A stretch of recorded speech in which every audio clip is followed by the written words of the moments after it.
ये तो मैंने पहले ही कहा है, जिन्होंने मुझे हल्के में लिया है, मैं एक कार्यकर्ता हूँ, सामान्य कार्यकर्ता हूँ, लेकिन दादा साहब और दिगे साहब का कार्यकर्ता हूँ, ये समझ के मुझे सबने लेना चाहिए।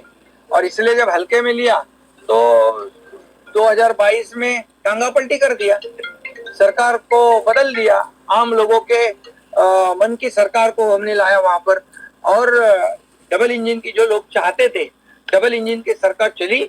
और देखो, मैंने उस वक्त कहा था विधानसभा के पहले मेरे भाषण में कि मैं और देवेंद्र जी 200 से ज्यादा सीटें लाऊंगा, तो 232 सीट आई है। और इसलिए मुझे हल्के में मत लेना, ये इशारा जिनको समझना है वो समझ ले। अब शिंदे के बयान ने सियासत को गरमा दिया है और सबसे बड़ा सवाल ये उठा है कि आखिर उनका इशारा किस तरफ था। महाराष्ट्र में सरकार गठन के बाद से महायुति में टकराव देखने को मिल रहा है। शिंदे और फडणवीस में काफी वक्त से तनाव देखा जा रहा है। शिंदे अब फडणवीस के कार्यक्रमों से दूरी बनाते जा रहे हैं, तो वहीं फडणवीस शिंदे की कई योजनाओं को रद्द करते हुए दिखाई दे रही हैं। ऐसे में कयास ये लगाए जा रहे हैं कि महाराष्ट्र की राजनीति में जल्द ही कुछ बड़ा होने वाला है। महायुति में टूट के संकेत मिलने लगे हैं।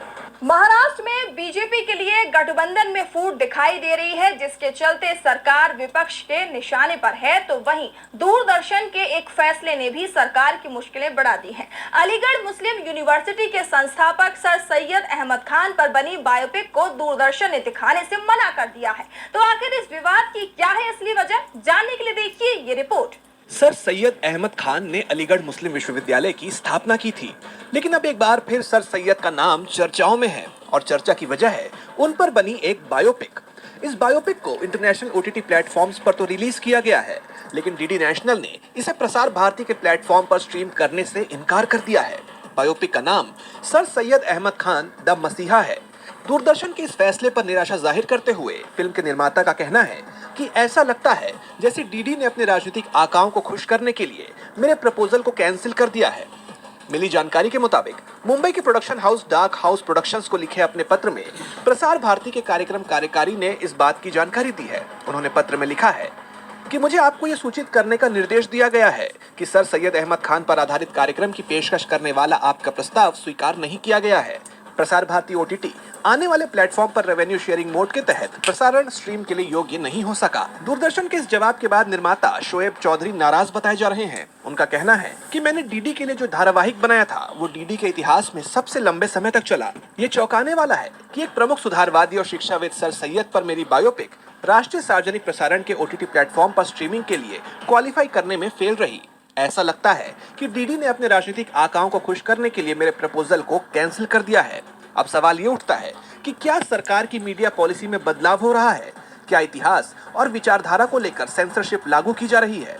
अब देखना होगा कि यह मामला यहीं थमता है या फिर इसमें कोई नया मोड़ सामने आता है। और बुलेटिन के आखिर में बात दहेज एक्ट पर आए सुप्रीम कोर्ट के फैसले की। आमतौर पर माना जाता है कि सेक्शन 498 दहेज की मांग पर लगता है और अगर दहेज की मांग नहीं की गई तो ऐसे केस में महिला के पति और परिवार वाले बच सकते हैं। लेकिन सुप्रीम कोर्ट ने अब इस मामले में तस्वीर पूरी तरह से साफ कर दी है। कोर्ट ने अपने फैसले में कहा है कि सेक्शन 498 महिलाओं को उत्पीड़न से बचाने के लिए है। अगर दहेज की डिमांड भी नहीं होती है तब भी महिला की शिकायत पर उसके ससुराल वालों के खिलाफ 498 की कार्रवाई हो सकती है। तो आखिर क्या है पूरा मामला, देखिए ये रिपोर्ट। सुप्रीम कोर्ट में जस्टिस विक्रम नाथ और जस्टिस प्रसन्ना बी वार्ले की बेंच ने सेक्शन 498 को लेकर बड़ा फैसला सुनाया है।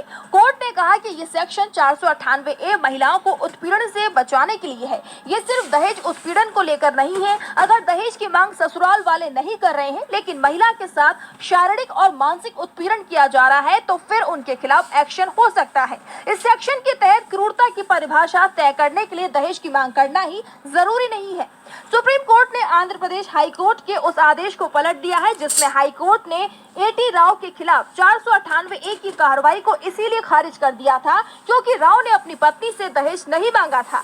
एटी राव पर पत्नी के साथ मारपीट का आरोप था। इसके अलावा राव ने अपनी पत्नी को ससुराल से निकाल दिया था। राव की पत्नी का कहना था कि उसने कई बार ससुराल वापस आने की कोशिश की लेकिन सफल नहीं हुई। इसके बाद पत्नी ने पुलिस का रुख किया और जांच के बाद राव और उनकी मां के खिलाफ केस दर्ज किया गया। लेकिन हाई कोर्ट ने केस को खारिज कर दिया। हाई कोर्ट ने आरोपियों की इस दलील को मंजूर कर लिया कि उनके खिलाफ लगाए गए आरोप में आईपीसी की धारा 498A के तहत अपराध नहीं बनता, क्योंकि ऐसी कोई शिकायत नहीं है कि उन्होंने दहेज के लिए पत्नी को परेशान किया। इसके बाद पत्नी ने सर्वोच्च न्यायालय में अपील की। अब इस मामले में सुप्रीम कोर्ट ने हाई कोर्ट के फैसले को पलट दिया है। दरअसल अभी तक ये माना जाता था कि सेक्शन 498A दहेज की मांग पर लगता है। दहेज की मांग नहीं की गई तो फिर ऐसे केस से महिला के पति और परिवार वाले बच सकते हैं, लेकिन सुप्रीम कोर्ट ने साफ कर दिया कि अगर महिला का उत्पीड़न होता है तो 498A के तहत कार्रवाई की जा सकती है।